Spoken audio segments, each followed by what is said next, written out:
ಇನ್ನು rowdy sheeter ಬಿಕ್ಲು Shiva ಪ್ರಕರಣದ 5ನೇ ಆರೋಪಿಯಾಗಿರುವ ಶಾಸಕ ಬೈರತಿ ಬಸವರಾಜ್ ಈಗ ಸಿಐಡಿ ಕಸ್ಟಡಿನಲ್ಲಿದ್ದಾರೆ.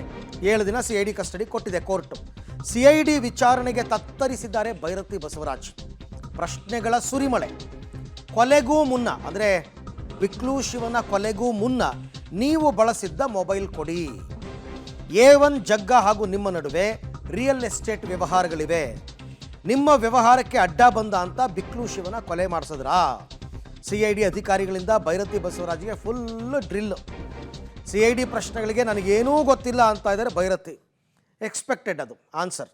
ಯಾಕೆಂದರೆ ಕೊಲೆ ಆದಾಗಲೇ ಹೇಳಿದ್ರಲ್ಲ, ನಂಗೆ ಜಗ್ಗನೇ ಗೊತ್ತಿಲ್ಲ ಅಂದಿದ್ರು ಆರಂಭದಲ್ಲಿ. ಪಬ್ಲಿಕ್ ಟಿ ವಿ ಜೊತೆ ಮಾತನಾಡ್ತಾನೆ ಹೇಳಿದರು, ಜಗ್ಗ ನಂಗೆ ಯಾರು ಅಂತಲೇ ಗೊತ್ತಿಲ್ಲ ಅಂತ. ಆಮೇಲೆ ಇವರೆಲ್ಲ ಓಡಾಡಿರೋದು, ಇವರು ಫಂಕ್ಷನ್ಗಳಲ್ಲಿ ಅವ್ರು ಅಟೆಂಡ್ ಆಗಿರೋದು, ಇವರು ಪ್ರಯಾಗ್ರಾಜ್ಗೆ ಹೋಗಿರೋದು ಎಲ್ಲ ಫೋಟೋಗಳು ಬಂದ ಮೇಲೆ ಆಗ ಒಂದೊಂದೇ ಲಿಂಕ್ಗಳು ಹೊರಗೆ ಬರೋದಕ್ಕೆ ಶುರುವಾಯಿತು. ಈಗ ಸದ್ಯಕ್ಕೆ 7 ದಿನ ಮುಲಾಜಿಲ್ದೇ ವಿಚಾರಣೆಯನ್ನು ಎದುರಿಸಬೇಕು. ಸೊ ಬಿಕ್ಲು ಶಿವ ಹತ್ಯೆ ಕೇಸಲ್ಲಿ ಈಗ ಸದ್ಯಕ್ಕೆ ಸಿಐಡಿ ವಶದಲ್ಲಿದ್ದಾರೆ ಬೈರತಿ ಬಸವರಾಜ್.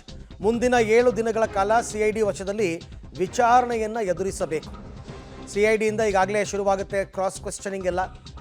ಬೈರತಿ ಬಸವರಾಜ್ ವಿರುದ್ಧ ಸಿಕ್ಕಿರುವ ಸಾಕ್ಷ್ಯಗಳನ್ನು ಮುಂದಿಟ್ಟು ವಿಚಾರಣೆಯನ್ನು ಮಾಡ್ತಾರೆ. ಆದರೆ ಏನೇ ಕೇಳಿದ್ರು ನಂಗೆ ಗೊತ್ತಿಲ್ಲ ಅಂತ ಶಾಸಕ ಬೈರತಿ ಬಸವರಾಜ್ ಉತ್ತರ.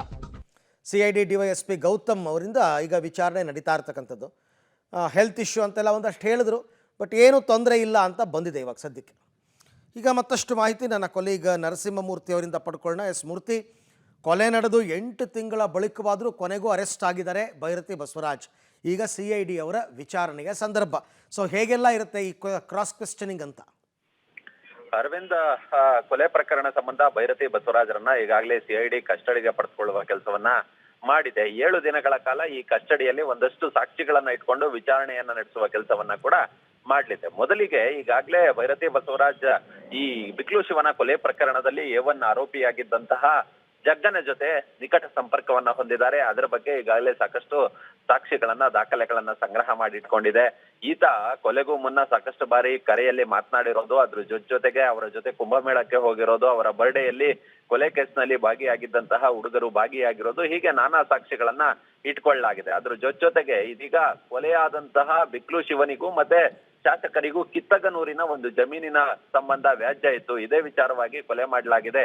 ಈ ಹಿಂದೆ ಇದೇ ವಿಚಾರವಾಗಿ A1 ಆರೋಪಿ ಜಗ್ಗ ಕೊಲೆಯಾದಂತಹ ಬಿಕ್ಲು ಶಿವನಿಗೆ ಥ್ರೆಟ್ ಮಾಡಿದ್ದ, ಆವಾಜನ್ನ ಹಾಕಿದ್ದ, ಈ ವಿಡಿಯೋವನ್ನ ಸಹ ಇಟ್ಟುಕೊಂಡು ಇದೀಗ ಸಾಕ್ಷಿ ವಿಚಾರಣೆಯನ್ನ ನಡೆಸುವಂತಹ ಸಾಧ್ಯತೆ ಇದೆ. ಇನ್ನೊಂದು ವಿಚಾರ ಏನಂತ ಹೇಳಿದ್ರೆ, ಈಗಾಗಲೇ ಈ ಪ್ರಕರಣದಲ್ಲಿ ಮೊಬೈಲ್ ಅನ್ನ ಒದಗಿಸಿಲ್ಲ ಶಾಸಕರು. ಹೀಗಾಗಿ ಮೂಲ ಮೊಬೈಲ್ ಏನಿದೆ ಅದನ್ನ ಕೊಡುವಂತೆ ಕೂಡ ಒಂದಷ್ಟು ಡಿಮ್ಯಾಂಡ್ ಅನ್ನ ಮಾಡುವಂತಹ ಸಂದರ್ಭ ಬರುತ್ತೆ. ಸದ್ಯ ಹಲವಾರು ಸಾಕ್ಷಿಗಳನ್ನ ಇಟ್ಟುಕೊಂಡೇ ಇದೀಗ ಸಿಐಡಿ ವಿಚಾರಣೆಯನ್ನ ನಡೆಸೋದಕ್ಕೆ ತಯಾರಿಯನ್ನ ಮಾಡ್ಕೊಂಡಿದೆ. 7 ದಿನಗಳ ಅವಧಿಯಲ್ಲಿ ಒಂದಷ್ಟು ಸ್ಪಾಟ್ ಮಾಜರ್ ಪ್ರಕ್ರಿಯೆಗಳು ಮತ್ತೆ ಇವರ ವಿಚಾರಣೆ, ಅದ್ರ ಜೊತೆಗೆ ಇವರ ಹೇಳಿಕೆಗಳನ್ನ ದಾಖಲು ಮಾಡುವಂತಹದ್ದು, ಈ ಎಲ್ಲಾ ಪ್ರಕ್ರಿಯೆಗಳನ್ನ ಸಿಐಡಿ ಮಾಡಲಿದೆ. ಅರವಿಂದ್, ರೈಟ್, ಥ್ಯಾಂಕ್ ಯು ಮೂರ್ತಿ, ತಮ್ಮ ಎಲ್ಲ ಮಾಹಿತಿಗಾಗಿ ಧನ್ಯವಾದ. ಸೊ 7 ದಿನ ಕಸ್ಟಡಿ ಕೊಟ್ಟ ಮೇಲೆ ಅದನ್ನು ಹೇಗೆ ಉಪಯೋಗಿಸ್ಕೋಬೇಕು? ಸಹಜವಾಗಿ ಎಲ್ಲ ರೀತಿಯ ಕ್ರಾಸ್ ಎಕ್ಸಾಮಿನೇಷನ್ನು, ಸ್ಪಾಟ್ ಮಹಜರು ಎಲ್ಲ ಮಾಡಬೇಕಾಗುತ್ತೆ, ಮಾಡ್ತಾರೆ ಪೊಲೀಸರಿಗೆ.